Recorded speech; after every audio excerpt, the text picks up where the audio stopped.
getting hurt. Yeah. No, well, you mentioned before that you was reading at like a real early age. What kind of books do you recommend? What books do you recommend to any of the viewers listening that might want to check some things out? Yeah, the 10X Rule by Grant Cardone is like one of my favorite books of 2020, back from last year. Sell or Be Sold by Grant Cardone. Another one is The Future is Faster Than You Think. That's a great book. Another one is The Millionaire Next Door. That's a great book. Also, I read a bunch of sales books and business books. I don't really read like fiction books. Like last year in January, I read like 10 books in the first month of the year. But yeah, so pretty much me and my bro just actually went to Barnes and Nobles yesterday just to pick up books. So yeah. I think that's real important. I think that's because one of the books that changed me and my perspective was I think it's a cliche now because everybody be kind of like talk about this book, but like Rich Dad Poor Dad. Oh yeah. That really changed on my view and my outlook on things. Like I remember being in bed, like reading it, like nigga, I'm not going to work tomorrow. Like I'm, like, I'm not doing it. You feel me? Because they talk about all the things that he mentioned, trading your time for money. You feel me? In order to be rich, you gotta buy assets, not liabilities. You feel me? How to recognize an asset. You know, all the kind of stuff that he talked about in that book. They also touch upon. So yeah, man. Yeah, that's by Robert Kiyosaki. Robert Kiyosaki. Yeah, I recommend. Like a lot of people say they heard about the book, but they never actually read the book. So like you gotta be like and just like actually read the book. Yeah. You know what I'm saying? Like that's a great book to help you really break out of the cycle of like hating your life. You know what I'm saying? That book is really gonna teach you how to love your life. You know what I'm saying? And another thing that Robert Kiyosaki, I'm like that, bro. I'm gonna let you get to your question. Go ahead. Another thing that Robert Kiyosaki has, he actually has a board game called the Cash Flow Quadrant or Cash Flow, and it's also a website. You played it? You played it? You can talk. No, but pretty much the object of the board game, or the object of the game, because I used to, bro, like, I'm telling you, and this, my girl probably hate me because I be forcing her to do shit, but I'm like, no, we gonna play this game, like, we gonna learn how to fucking break the cycle. No, but Hey, for real though, I be on the same thing. yeah, we gonna play this shit. No, but the object of the game is to pretty much, you start off with like a random career, you feel me, a random monthly income, and like a random amount of bills, like randomly, you feel me? And the object of the game is to pretty much, long story short, stack your bread, buy a bunch of assets because they're going to be coming at you with different opportunities. It's like when you roll those on Monopoly. You land on the house, okay, you want to buy this, you feel me? So you're going to be landing on different opportunities to buy different assets, it's real estate. You could buy real estate. You could buy stock investors. You can buy stocks. You can buy like a bunch of different assets on the game.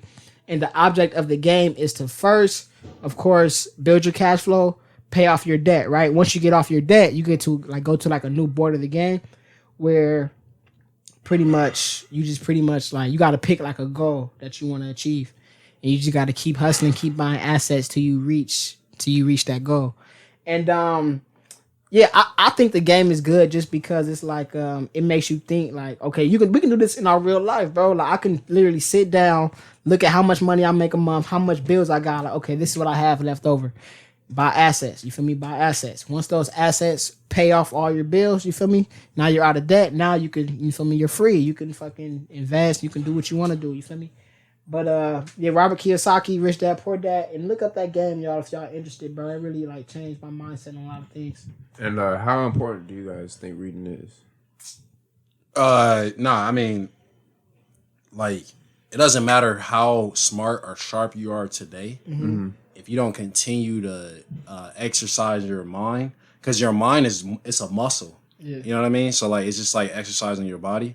Like people forget to exercise their mind. So like you could be buff as hell, but you never read a book, so you still stupid. Yeah. You know what I'm saying? So like if you I'd rather be the person that's just really just reading a lot and just being smart, and then I don't want to say work out less, but like really life is about being smarter than everybody else. Yeah. It's really about just being smarter than everybody else. The more you know. Yeah, the more you know, the better. And that's the thing, bro. Like, I'm pretty sure we all heard this saying, like, if you want to hide it from them, read it in the book. Put it in the book. You feel me? Because it's the notion that black people don't read. Now, when you really dig into that, like, I don't want to be like this like political guy, but I feel like that goes all the way back to the slavery days, because we really couldn't read. You feel me? So when you think about it, it was like back in those days, like the house nigga and all that type of stuff. Those were the ones that was like reading and stuff. And I feel like the house Negro and the field Negro kind of like would have like, I guess like a certain like, I don't want to say rivalry, but I feel like it was just like different sides of the spectrum. You feel me? Mm-hmm. And I feel like that they put a lot of information in books because the field Negro couldn't read. You feel me? And the field Negroes didn't read, and it kind of got passed down through generation. Like honestly, but not even to cut him off. But I know, like, I got a huge network, and I know a lot of like people like of different races, and you'd be surprised. Like a lot of people, reads? They don't be reading. Hell no. Yeah. Like, yeah, no, it don't matter what color you are. Like people still don't sure. read. Like you could be Mexican, white, black, Asian. You know what I'm saying? Indian. People still don't read. It's like a very small population of the world that reads. So it's not really, that is a big reason what you said, but really a lot of people don't read. Outside of that. Like on average, the average American probably reads one book every 10 years. Especially now, because there's so many distractions, like with social media, you know what I'm saying? Everything that's going on technology-wise, you know, it's just, people don't make time for it no more, you know what I'm saying? Or find it important as, you know, that small population that you had mentioned. So, do you think books can be an asset? Oh well, yeah, definitely.